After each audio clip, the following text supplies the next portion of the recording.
রবিবার রাত 1:15 কল্যাণী হাইওয়ের ওপরে আমরা কি ঘটলো আমাদের সাথে 110 কিলোমিটার লং ড্রাইভে যখন আমরা সবাই দেখতে থাকুন সম্পূর্ণ ব্লগটা আর সাথে থাকুন আমার। হাই ফ্রেন্ডস, গুড ইভিনিং সবাইকে। এখন বাজে রাত 10:30, শনিবার রাত 10:30। হঠাৎ করে সিদ্ধান্ত, অনেক দিন ধরেই যাওয়ার প্ল্যান করছিলাম, কিন্তু কনফার্ম যা হবে কি না বুঝতে পারছিলাম না। হাজব্যান্ডের অফিস, ছেলের পড়া, নানান রকম কাজ তো থেকেই থাকে, তাই না? যাই হোক, মনের টানে বেরিয়ে গেলাম, সঙ্গে আপনাদের সবাইকে নিয়ে। বাচ্চা দুটোরও খুব মন চাইছিল যে গরমের ছুটিতে একটু কোথাও যাই। বেরিয়ে গেলাম আমার সোসাইটির গেটের সামনে। বুদ্ধ মূর্তি কি সুন্দর লাগছে, তাই না? যাই হোক, আমাদের গাড়ি চলে আসলো। এখন বাজে রাত 11:15। এখন আমরা লং ড্রাইভে যাব। কলকাতা থেকে নদিয়া আমি যে লোকেশনে যাব 110 কিলোমিটার, অনেকটা দূর, অনেকটা রাত হয়েছে। রাত্রেবেলা অনেক সময় আমরা জার্নি করেছি বাইরের রাজ্য থেকে, যখন ফিরেছি রাত 2, রাত 3। জানি না আজকে কেমন একটু টেনশন, ভয় কাজ করছে। ওই যে বলে না, মন অনেক কিছু জানিয়ে দেয়, মন অনেক কিছু বুঝিয়ে দেয়, হয়তো সেটাই ঠিক।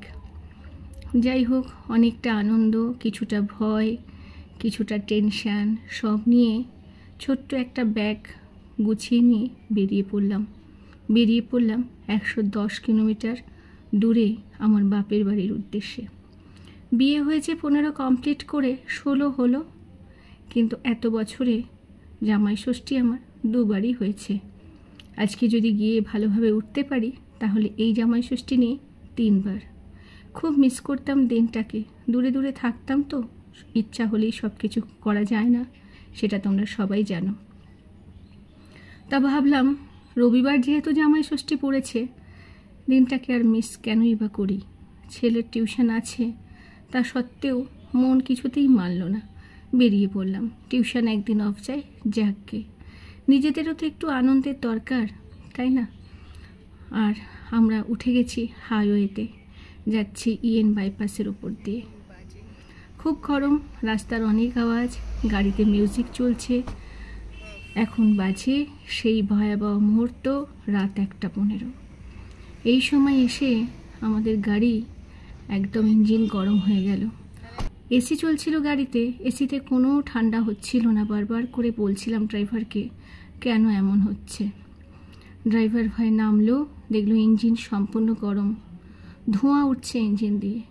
যে লোকেশনে গাড়িটা দাঁড়িয়ে গেল, সেই লোকেশন হচ্ছে একদিকে জঙ্গল আর হাইওয়ে, ট্রাকগুলো রাতে যাচ্ছে, ভয়ঙ্কর অভিজ্ঞতা। কাছে জল বলতে 1 বোতল ছিল, আর ড্রাইভার ভাইয়ের কাছে ছোট ছোট 2 বোতল। সব জলই ইঞ্জিনের ওপর উনি ঢেলে দিলেন। বাচ্চা নিয়ে আছি, এইবার বেরিয়েছি, একটা সাথে ক্যাডবেরি চকলেট বা বেশি করে জল কিছুই নিইনি। কি হবে জানি না, অসম্ভব টেনশনের মধ্যে রয়েছি। একটা অদ্ভুত লোকেশনে গাড়িটা দাঁড়িয়েছিল, খুব ভয় লাগছিল বলে ড্রাইভার ভাই যিনি আছেন উনি অনেক কষ্ট করে এইভাবে গাড়িটাকে ঠেলতে ঠেলতে প্রায় 2 কিলোমিটার নিয়ে যাচ্ছে। আর আমি নামতে পারছি না, আমার জন্য ভীষণ আতঙ্ক হচ্ছে, ভয় লাগছে। রাত্রে কত রকমের দুর্ঘটনা ঘটে যায় হাইওয়ের ওপরে। আমি মহিলা, আমার সঙ্গে 2টো বাচ্চা, আর কিভাবে গাড়ি দিয়ে ধোঁয়া বেরোচ্ছে একটু তোমরা ফলো করে দেখো। কি ভয়ঙ্কর পরিস্থিতি। ওইভাবে খুলে রাখা হয়েছে গাড়িটাকে। আশেপাশের একটা দোকান নেই যে আর একটু ঠান্ডা জল কিনে গাড়িতে ঢালা হবে, গাড়িটাকে ঠান্ডা করা হবে। আধ ঘন্টা আমরা এইভাবে ওয়েট করার পরে একটু একটু করে গাড়িটাকে আবার চালানোর চেষ্টা করা হলো। ওই লোকেশনটা ভীষণ ভীষণ ভীষণ আতঙ্কে কাটছিল আমার। যাই হোক, একটা দোকান পেলাম অনেকটা আসার পরে। সেই দোকান থেকে 2 লিটারের ফ্রিজের ঠান্ডা জল কিনে ড্রাইভার ভাই গাড়িতে ঢাললো। তারপর যা হয় হবে এই বলে বেরিয়ে গেলাম বাড়ির উদ্দেশ্যে। মা বাবা ভয়ঙ্কর টেনশন করছে, ঘুমোতে পারছে না। রাত 2 বেজে গেছে। দাদা বলছে দাদা নিজের গাড়ি নিয়ে চলে আসবে কিনা। আমি বারণ করলাম যে হাইওয়ে এত রাত, তুই রাত্রে আসিস না, বাবা মা টেনশন করছে, বাবা মার সঙ্গে থাক, আমি রাস্তায় আছি, ঠিক পৌঁছে যাব। ওপরওয়ালাকে ডাক, ঠিক পৌঁছে যাব। কিন্তু বন্ধুরা, এতটাই আমি টেনশানে আছি, আমি যতক্ষণ না ঘরে পৌঁছতে পারছি আমি সত্যি একদম ভালো নেই। মাঝে মাঝে ভাবছি এরকম সিদ্ধান্ত হয়তো না নিলেই ভালো হতো। আশেপাশে কোনো দোকান নেই, কোনো কিছু যা বা আছে সব বন্ধ। মানে একটা বিভৎস অভিজ্ঞতা। সেই অভিজ্ঞতা যতটা আমার হয়েছে ততটা হয়তো আমি তোমাদের সাথে শেয়ার করতে সেভাবে পারলাম না। মানে এখনও আমার গলা কাঁপছে, এখনও আমার ভয় করছে। চলো, শেষে কিনা স্বস্তির নিঃশ্বাস, বাড়ি পৌঁছালাম একগাল হাসি নিয়ে। এসে দেখলাম আমাদের গাছে রাম বাবা পেরে রেখেছে মেয়ে জামাইয়ের জন্য। কটা বাজে দেখবে, দেখো 2:25, প্রায় 2:30 বাজছে। আর গুড মর্নিং বন্ধুরা, এখন সকালবেলা, রবিবারের সকালবেলা, জামাই ষষ্ঠীর দিন। অনেক কষ্ট করে এসে সারা রাতই প্রায় ঘুমায়নি। একটা আতঙ্ক, একটা আনন্দ, ভয় কাজ করছিল।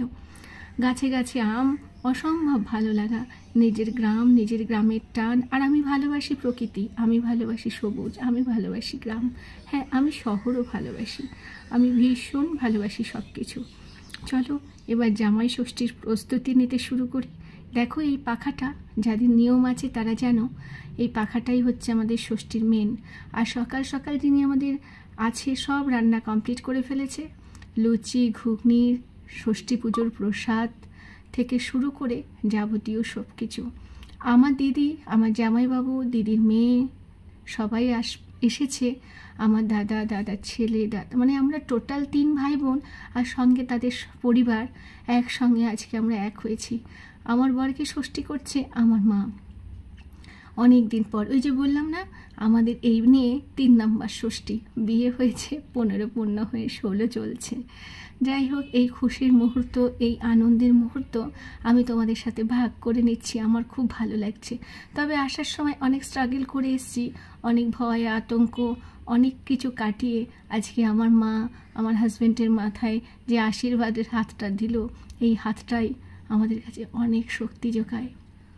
আমরা অনেক এনার্জি পাই, আমরা বেঁচে থাকার আনন্দ পাই। এই হাতটা মাথার উপর ওঠার জন্যেই আসা।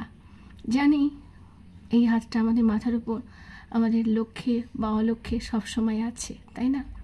আমার বাচ্চা দুটো বসে গেছে, মা ওদেরও আশীর্বাদ করছে। এই দিনটা সবাই মিলে এক হব বলেই অত রাতে অত সাহস নিয়ে বেরিয়ে পড়েছি। চলো, আজকে জামাই ষষ্ঠীর মেনুতে দাদা কি আয়োজন করেছে।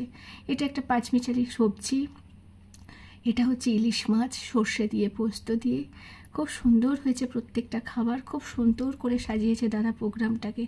আমরা 3 ভাই বোন আর আমাদের পরিবার নিয়ে, বুড়ো বুড়ি বাবা মাকে নিয়ে আমরা একটা দিন অনেক বছর পর একসঙ্গে খুব ভালোভাবে আনন্দ করলাম।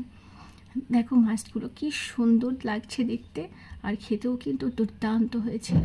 এটা হচ্ছে মুগের ডাল, মাছের মাথা দিয়ে মুগের ডাল। আর সঙ্গে কি থাকছে তোমরা দেখতে থাকো। যারা এতক্ষণ ভিডিওতে আছো সম্পূর্ণ ভিডিওটা দেখবে, অবশ্যই একটা লাইক করবে, কমেন্ট করবে, ভালো লাগলে শেয়ার করো। আর কেমন লাগলো বা কী ধরনের ভিডিও তোমরা দেখতে চাইছো আমাকে জানাবে। দেখো ঘরে বানানো ঝুরো ঝুরো আলু ভাজা, ওটা ঘরেই বানানো হয়েছে। ভীষণ সুন্দর কম্বিনেশন, খুব ভালো খাওয়া দাওয়া করলাম।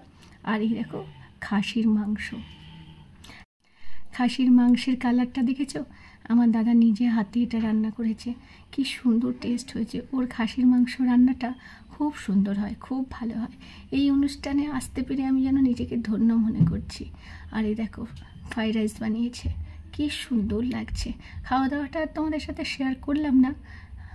এই লাস্ট হচ্ছে কোল্ড ড্রিঙ্কস। চলো তোমাদের সবাইকে টাটা, ভালো থেকো, অনেক অনেক ভালোবাসা।